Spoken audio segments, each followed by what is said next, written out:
Hi, boys and girls. We're on chapter 2 of book 8, Hostile Hospital. The Baudelaires are in a shopkeeper's store, and they sent a telegram to Mr. Poe, and they haven't heard anything yet. And they're a little afraid because everyone thinks that they're the murderers, and they don't want to get caught. Okay? Of all the ridiculous expressions people use, and people use a great many ridiculous expressions, one of the most ridiculous is no news is good news. No news is good news simply means that if you don't hear from someone, everything is probably fine. And you can see at once why this expression makes such little sense. Because everything being fine is only one of many, many reasons why someone may not contact you. Perhaps they are tied up. Maybe they are surrounded by fierce weasels. Or perhaps they are wedged tightly between two refrigerators and cannot get themselves out.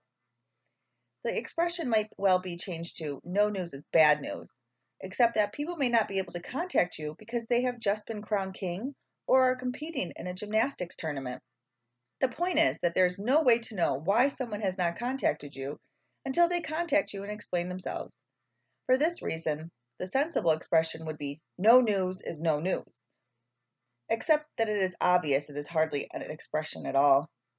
Obvious or not, however, it is the proper way to describe what happened to the Baudelaires after they sent that desperate telegram to Mr. Poe.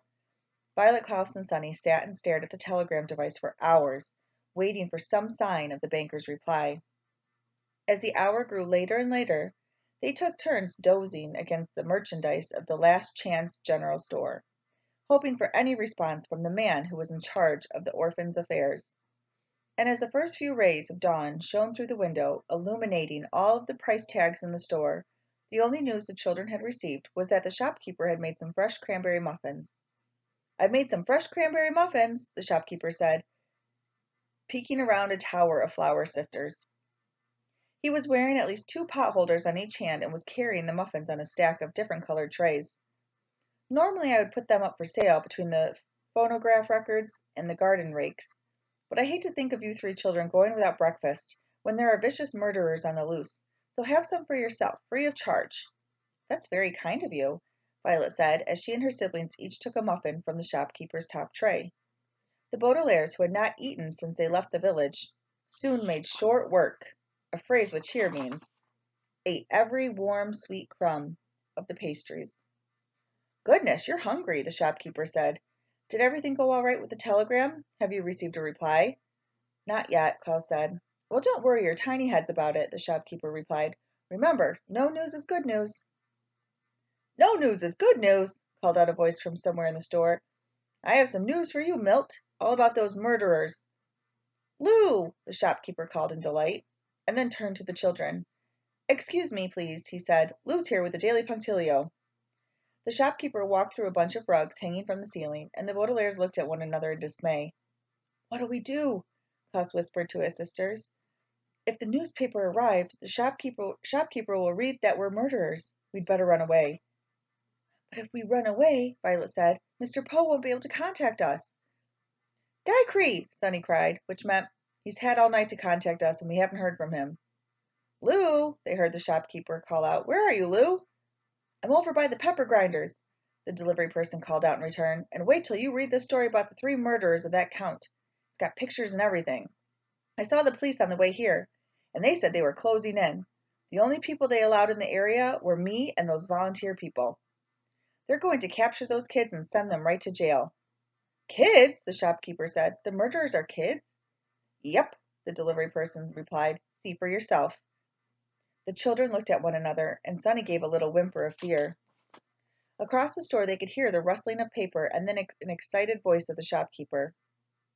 "I know those kids!" he cried. "They're in my store right now. I just gave them muffins." "You gave muffins to murderers?" Lou said. "That's not right, Milt. Criminals should be punished, not fed pastries." "I didn't know they were murderers then," the shopkeeper explained, "but I sure know now. It says so right here in the Daily Punctilio. Call the police, Lou. I'll grab these murderers and make sure they don't escape." The Baudelaires wasted no more time, and began to run in the opposite direction from the men's voices, down an aisle of safety pins and candy canes. "Let's head towards those ceramic ashtrays," Violet whispered. "I think we can exit that way." "But what happens when we exit?" Klaus whispered back. "The delivery person said the police were closing in." "Mullock!" Sunny cried, which meant, "Let's discuss that at a later time." Egad! The children could hear the shopkeeper's surprised voice from several aisles over. Lou, the kids aren't here! Keep an eye out for them. What do they look like? The delivery person called back. They look like three innocent children, the shopkeeper said, but they're really vicious criminals. Be careful. The children ran around a corner and ducked into the next aisle, pressing themselves against a rack of construction paper and canned peas as they listened to the hurrying footsteps of the delivery person. Wherever you murderers are, he called, you'd better give up. We're not murderers, Violet cried in frustration. Of course you're murderers, the shopkeeper answered. It says so in the newspaper. Plus, the delivery person said in a sneering voice, if you're not murderers, why are you hiding and running? Violet started to answer, but Klaus covered her mouth before she could say anything more. They'll be able to tell where we are by our voices, he whispered. Just let them talk, and maybe we can escape. Lou, do you see them? Called the shopkeeper. No, but they can't hide forever, the delivery person said. I'm going to look over by the undershirts. The Baudelaires looked ahead of them and saw a pile of white undershirts that happened to be on sale. Gasping, the children doubled back and ran down an aisle covered in ticking clocks. I'm going to try the clock aisle, the shopkeeper cried. They can't hide forever. The children hurried down the aisle, sprinted past a rack of towel racks and piggy banks, and scurried around a display of plaid skirts. Finally, over the top of an aisle containing nothing but different kinds of bedroom slippers, Violet spotted a glimpse of the exit and silently pointed the way to her siblings. I bet they're in the sausage aisle, the shopkeeper said. I bet they're near the bathtub display, the delivery person called. They can't hide forever, the shopkeeper cried. The Baudelaires took a deep breath and then bolted toward the exit of the Last Chance General Store. But as soon as they got outside, they realized the shopkeeper was right. The sun was rising, revealing the flat and desolate landscape the children had walked across all night. In a few hours, the entire countryside would be covered in sunlight, and the land was so flat the children would be seen from far, far away. They couldn't hide forever, and as Violet, Klaus, and Sunny stood outside the Last Chance General Store, it seemed that they couldn't hide for even one more instant. Look, Klaus said, and pointed in the direction of the rising sun. Parked away from the store was a square gray van with the letters VFD printed on the side. That must be the Volunteers Fighting Disease, Violet said. The delivery person said only he and the volunteers were allowed in the area. Then they're the only way we can hide, Klaus said. If we can sneak aboard that van, we can escape from the police, at least for now. But this might be the right VFD, Violet said. If these volunteers are part of the sinister secret the Quagmire triplets tried to tell us about, we might be going from a bad situation to a worse one. Or, Klaus said, it might get us closer to solving the mystery of Jacques Snicket. Remember, he said he worked as a volunteer right before he was murdered. It won't do us any good to solve the mystery of Jacques Snicket, Violet said, if we're in jail.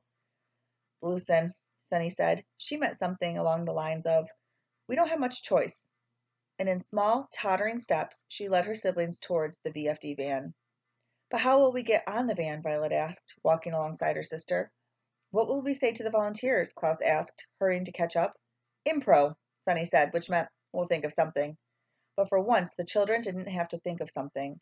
As the youngsters reached the van, a friendly-looking man with a guitar in his hands and a beard on his face leaned out of one of the windows and called to them. We almost left you behind, brother and sisters, he said. We filled the van up with free gas, and now we're all set to head off to the hospital. With a smile, the man unlatched the door of the van and opened it, beckoning to the three children. Climb aboard, he said. We don't want our volunteers to get lost before we even sing the first verse. I heard something about murderers lurking around this area. Did you read it in the newspaper? Klaus asked nervously. The bearded man laughed and strummed a cheerful chord on his guitar. Oh, no, he said. We don't read the newspaper. It's too depressing. Our motto is, no news is good news. You must be new volunteers not to know that. Well, hop in. The Baudelaires hesitated. As I'm sure you know, it is rarely a good idea to get into a car with somebody you haven't met before, particularly if the person believes in such nonsense as no news is good news. But it is never a good idea to stand around a flat and empty landscape while the police are closing in to arrest you for a crime you have not committed. And the three children paused for a moment to decide between doing something which is rarely a good idea and something that is never a good idea. They looked at the bearded man with the guitar. They looked at each other. And then they looked back at the Last Chance General Store, where they saw the shopkeeper rushing out of the front door towards the van. "Okay," Violet said finally, "we'll hop in." The bearded man smiled, and the children stepped into the van and shut the door behind them. They did not hop it. They did not hop, even though the man had asked them to hop in, because hopping is something done in the cheerful moments of one's life. A plumber might hop, for instance, if she finally fixed a difficult leak in someone's shower. A sculptor would hop if his sculpture of 4 basset hounds playing cards was finally finished. And I would hop like nobody has ever hopped before if I could somehow go back to that terrible Thursday and stop Beatrice from attending that afternoon tea where she met Esme Squalor for the first time. But Violet, Klaus, and Sunny did not hop, because they were not plumbers fixing leaks, or sculptors finishing works of art, or authors magically erasing a series of unfortunate events. They were 3 desperate children, falsely accused of murder, forced to run out of a store into a stranger's car to avoid capture by the police. The Baudelaires were not hopping, even as the van started its engine and began to drive away from the Last Chance General Store, ignoring the desperate signals of the shopkeeper as he ran to try to stop them. As the VFD van began to drive across the lonely landscape, the Baudelaire orphans were not sure they would ever hop again. So what do you think they are going to encounter once they get to the hospital? Do you think they'll be found out? So just start thinking about what might happen next. Talk to you tomorrow. Bye.